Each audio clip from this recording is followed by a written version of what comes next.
everybody! Hi! We have a story time video, and this one deals with gatekeeping. Now, it happened to us years ago, back in 2007, and we were considering joining an anime club. So, MySpace, as you guys know, was popular back then, and we came across this guy's page who, lived in the same state, and he lived maybe 40 minutes away from us. But he had an anime club at a local library near him that he was sharing with us and telling us to, check it out.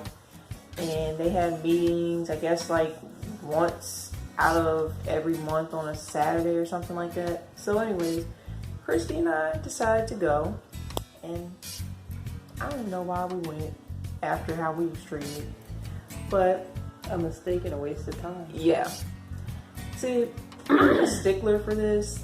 When you have an event going on and you tell us when it's going to be at, the time and all that, I like to be on time.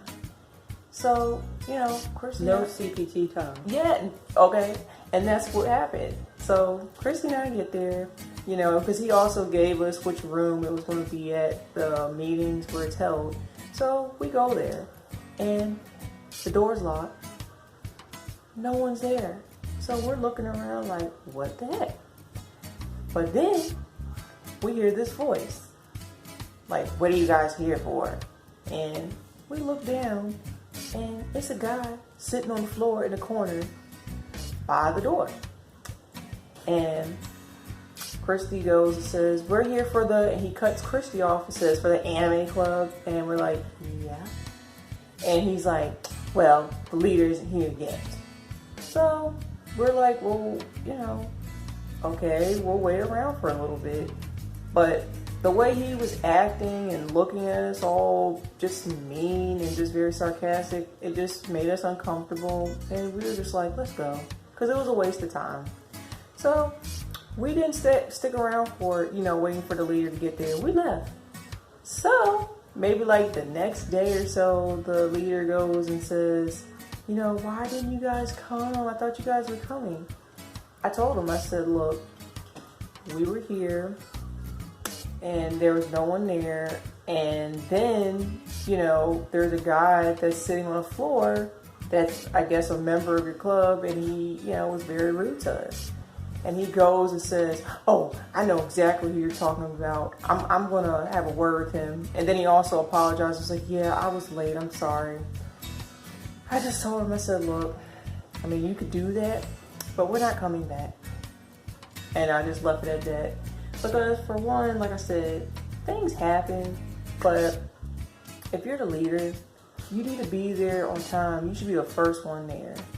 And number two, no, that's an asshole there to greet you. Yeah, and then also, like I said, the guy that was rude. You're making people not even want to join. They're considering joining. And funny story, I think the following year we saw that guy that was rude to us at that club. He was at an anime. He was at an anime con. We saw him. And he's sitting on the floor in the corner again. I'm like, is that what you do? You just sit on the floor? Yeah, because you don't know how to treat people, so nobody wants to fool with you. Yeah. But I guess the moral of the story is just be kind to others. Especially if you have any type of organization, you're looking for new members, treat people, the way you want to be treated. Anything else you want to add? Yeah, I think we covered everything. Also, too, after, Kendra told him about the guy and stuff, and he knew exactly who we were talking about, it wouldn't have been a thing of you have a word with him. You already know that the guy is problems, so I would have just told him don't bother coming back or returning. Yeah. But that's just me. But yeah, that was our story about us considering joining an anime club that went wrong. But until next time, bye.